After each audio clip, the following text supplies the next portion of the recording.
ఈ బిల్లు తీసుకొచ్చి ఆ బిల్లు ద్వారానైనా ఇక్కడ ఈ పరిసర ప్రాంతాల్లో ఆక్షన్ జరుగుతున్నప్పుడు ఆక్షన్లో పార్టిసిపేట్ చేసి ఆ బొగ్గు బాయిలు ఏమన్నా మనకి సింగరేణికి వచ్చేటట్టు చేశారా? అది లేదు, అది లేదు. నేను చాలా స్పష్టంగా చెప్తున్నా, ఇది ఆధారాలతో సహా చెప్తున్నా, డేట్స్తో సహా. నేను ఇక్కడ జరిగేటువంటి ఆక్షన్ సంబంధించి సింగరేణి కాలనీస్ సరే యాక్ట్ వచ్చింది, భారత పార్లమెంటు చట్టం తీసుకొచ్చింది, బొగ్గు బాయిల్లో ఆక్షన్ పెడతా ఉంది.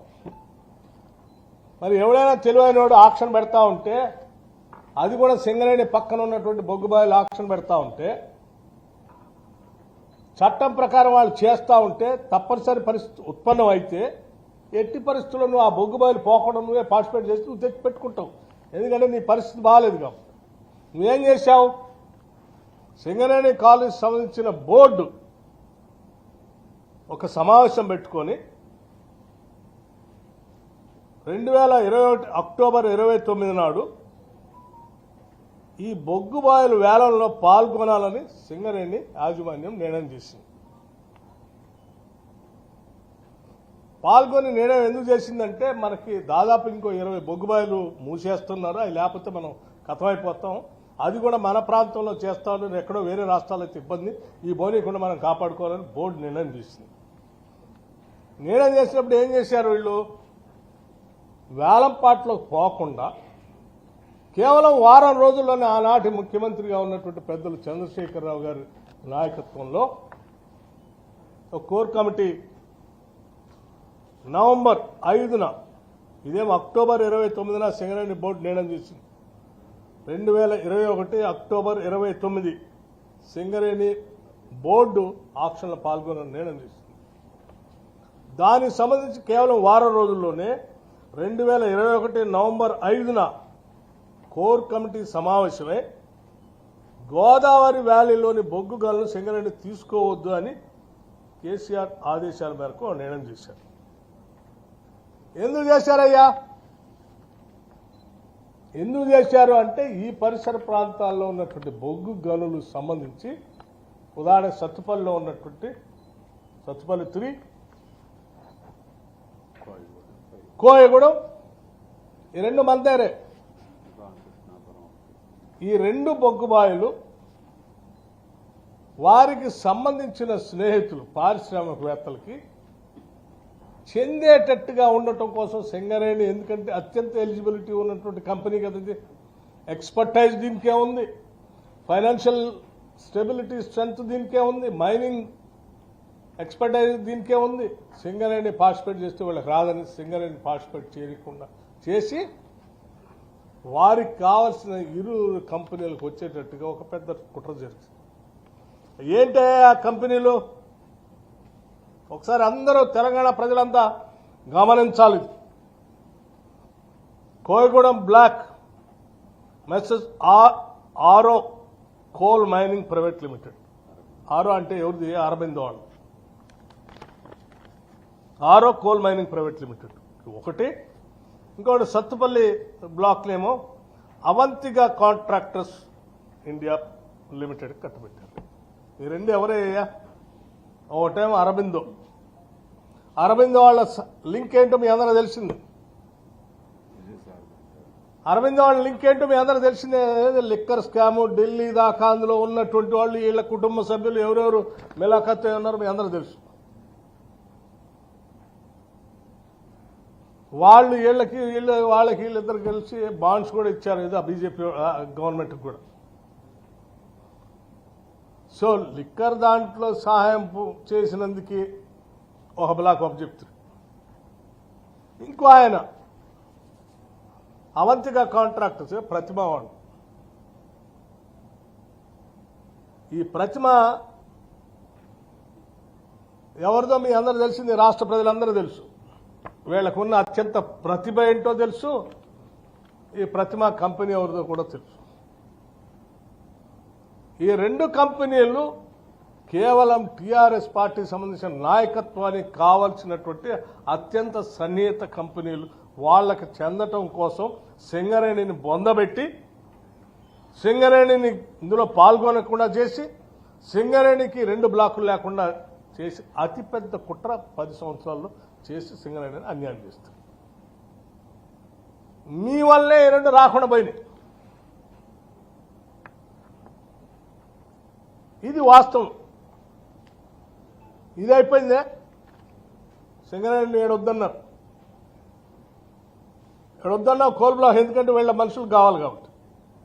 కానీ మళ్ళీ ఒరిస్సాలో కోల్ బ్లాక్స్ ఆక్షన్ జరుగుతుంటే మాత్రం ఆడికి పంపించారు. ఏందయ్యి ఆ బొగ్గు కంపెనీ పేరు కూడా చెప్తాం మీకు.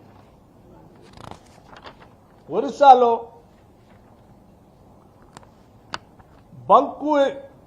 బంకుయి బ్లాక్ అని ఒకటి ఉంది. దాని ఒక్కదానికి బిడ్ వేయాలని మాత్రం నిర్ణయం చేశారు. అది పక్కన ఉన్న సింగరేణి మైనింగ్ జరుగుతున్న ఇదేంటి ఎల్లందు కోయగూడెం పక్కనే జరుగుతుంది. ఆడ సత్తుపల్లిలో జరుగుతుంది. పక్కనే అది వదిలేసిండ్రు. ఏడ పార్టిసిపేట్ చేద్దన్నారు. ఒరిస్సాకి మాత్రం పంపించు ఆక్షన్ చేద్దన్నాడు. ఆడికి ఎందుకు పంపించు? నువ్వు ఆక్షన్లో సింగరేణి పార్టిసిపేట్ చేద్దనుకున్నాడు. ఆడికి ఎట్లా పంపించావు? అది ఎక్కడో పక్క రాష్ట్రం, అక్కడెక్కడ మన మైనింగ్ యాక్టివిటీ కూడా లేదు. ఆయన ఆడికి పంపించేసి అంటే ఇది కేవలం ఇక్కడ నీ మిత్రులకి వెసులుబాటు కల్పించడం కోసం ఇక్కడ బంద్ చేశావు. అక్కడేమో ఆక్షన్ పంపించేసావు. ఏంటంటే ఆక్షన్ కూడా పంపించాలని కోసం. అయ్యా అందుకోసమే ఏం చెప్తా ఉన్నా అంటే ఈరోజు ఇంత చరిత్ర మీ వెనకబెట్టుకొని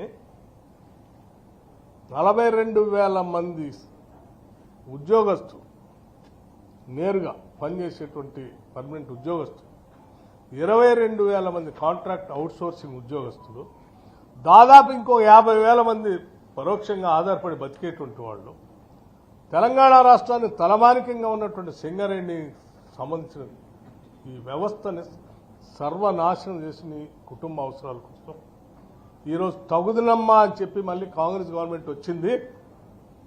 కేంద్రం వాళ్ళు ఏదో ఆక్షన్ పెట్టడానికి ముందుకు వచ్చారు. కాంగ్రెస్ వాళ్ళు తయారయ్యారు ఆక్షన్లో పార్టిసిపేట్ చేయడానికి మాట్లాడుతూ ఉన్నారు.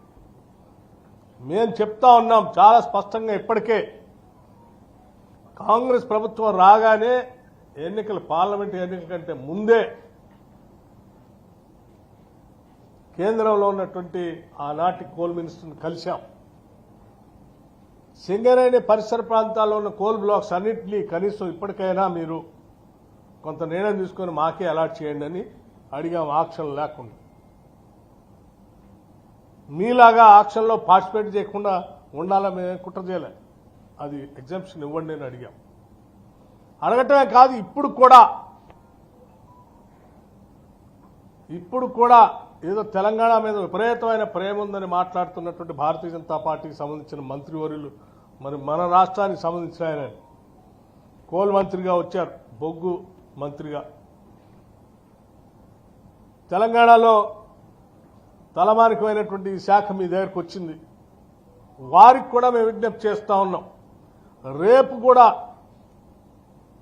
రేపు మీరు దేశవ్యాప్తంగా కోల్ మైన్స్ సంబంధించి ప్రారంభం చేస్తా అని చెప్తా ఉన్నారు. కాబట్టి దాంట్లో ఇక్కడ ప్రాంతంలో ఉన్నటువంటి శ్రావణపల్లి బొగ్గు గని వేలం వేసేందుకు కేంద్రం నిర్ణయం తీసుకుంది. కాబట్టి దాన్ని సంబంధించి కూడా సింగరేణి తరఫున రాష్ట్ర ప్రభుత్వం కిషన్ రెడ్డి గారిని కలుస్తాం, వారికి విజ్ఞప్తి చేస్తాం.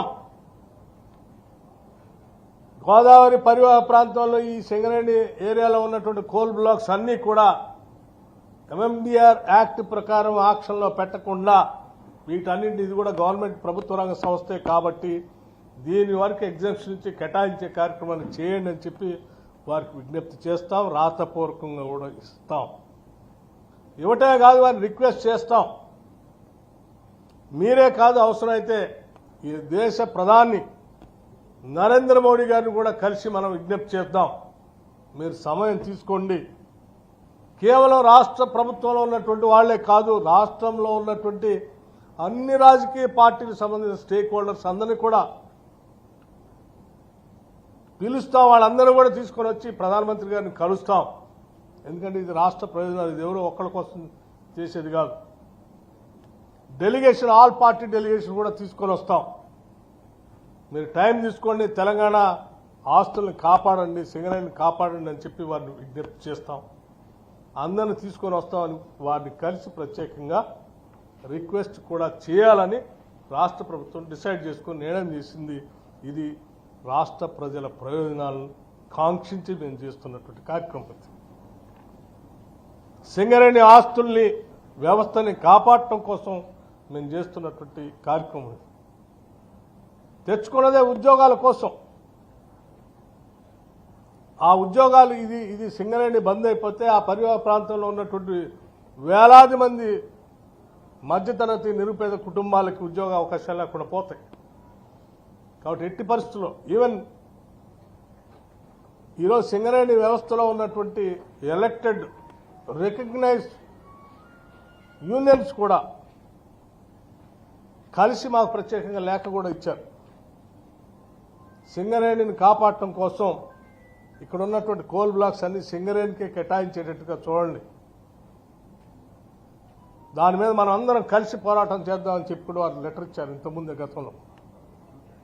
మేము ఇప్పుడు కూడా చెప్తున్నాం, రాష్ట్రంలో నిజంగా నీకు మేము టైం తీసుకుంటాం, కిషన్ రెడ్డి గారిని అడుగుతాం, నరేంద్ర మోడీ గారి టైం కూడా అడుగుతాం. మీకు ఏమాత్రం ఈ రాష్ట్రంలో ఉన్న రాజకీయ పార్టీగా ఉండి 10 ఏళ్లు పాలించినటువంటి టీఆర్ఎస్ పార్టీ బాధ్యత ఉంటే మీరు కూడా ఆ డెలిగేషన్లో వచ్చి గతంలో మీరు చేసిన తప్పుల్ని ఏదో ఆ యాక్ట్కి మద్దతు ఇచ్చి చేశారే అట్లా కుట్ర చేయకుండా దయచేసి రాష్ట్ర ప్రయోజనాల కోసం సహకరించండి అడుగుతా ఉన్నాం. అన్ని రాజకీయ పార్టీలు తీసుకొని వెళ్తాం. అట్లాగే ఇప్పుడున్నటువంటి ఈ 2 గతంలో ఆక్షన్లో పొందినటువంటి ఈ ఆరో కోల్ మైనింగ్ కానీ లేకపోతే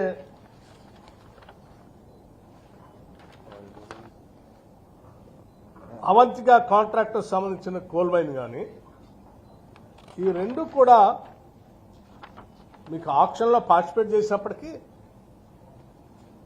ఇక సింగరేణికి ఉన్నంత ఎక్స్పర్టైజ్ లేకపోవటం వల్ల వాళ్ళు ఏం చేయలేకపోతా ఉన్నారు.